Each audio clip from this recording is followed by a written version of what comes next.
The Volkswagen Golf GTI is one of the original hot hatches. And while a number of competitors have cropped up over the years, each bringing their own little bit of greatness to the table, the GTI still stands as one of the best in its segment, offering above-average enjoyment in a silhouette that's not just attractive, but usable. Here's 5 things you need to know. The GTI is still based on the 7th generation Volkswagen Golf, but for 2019, VW has rolled out a new Rabbit edition.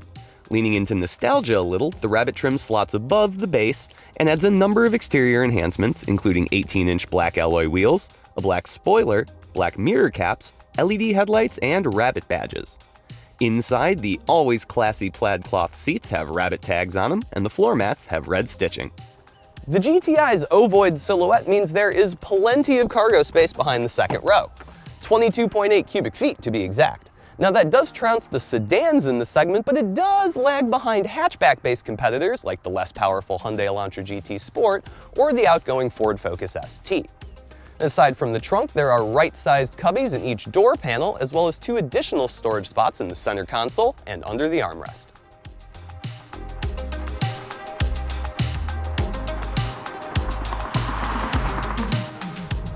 The GTI rides a little lower and a little stiffer than your average Golf, yet it feels composed the whole way through, although things do get super smooth if you opt for the adaptive dampers on higher trims. Now this 2-liter engine puts out 228 horsepower and 258 pound-feet of torque, which is more than enough for some backroad fun, and it makes a nice little noise as you're kind of zipping around on that wave of torque. As for the 7-speed dual-clutch gearbox, well, it's a little jumpy in sport mode, so I just tend to keep it in normal and still have a lot of fun.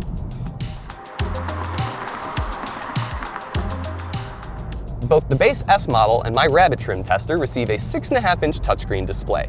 Android Auto and Apple CarPlay are thankfully standard because if you want things like satellite radio or navigation, well, they're locked behind the 8-inch screen on higher trims. The one thing that ticks me off more than anything is that no matter how expensive you spec this car, you get 1 USB port, which kind of seems like an oversight in 2019. On the safety front, all trims above the base S receive forward collision warning, automatic emergency braking, blind spot monitoring, and rear cross traffic assist. Opt for higher trims and you get even more stuff. You get lane keep assist, adaptive cruise control, and parking sensors. For all the joy you get behind the wheel of this thing, well, the GTI feels pretty sensibly priced. A base S model will set you back about $27,595 before destination, but the extra kit from the Rabbit edition brings my test car's price up to a still palatable $29,995. Now that's about $5 grand more than a Civic Si, but it is on par with a comparably equipped Subaru WRX. Although, to be fair, neither are available as a hatchback, and in my opinion, neither really give you the same kind of elation when you get behind the wheel that the GTI provides. While it might be one of the more expensive choices in its segment, I believe the 2019 Volkswagen Golf GTI is worth every penny. It has some of the best looks and driving dynamics of any car in the segment, and its daily driving practicality means it can be used just as well for families as it can for single individuals. Now other cars may have better performance or capacities, but none of them balance work and play as well as the GTI.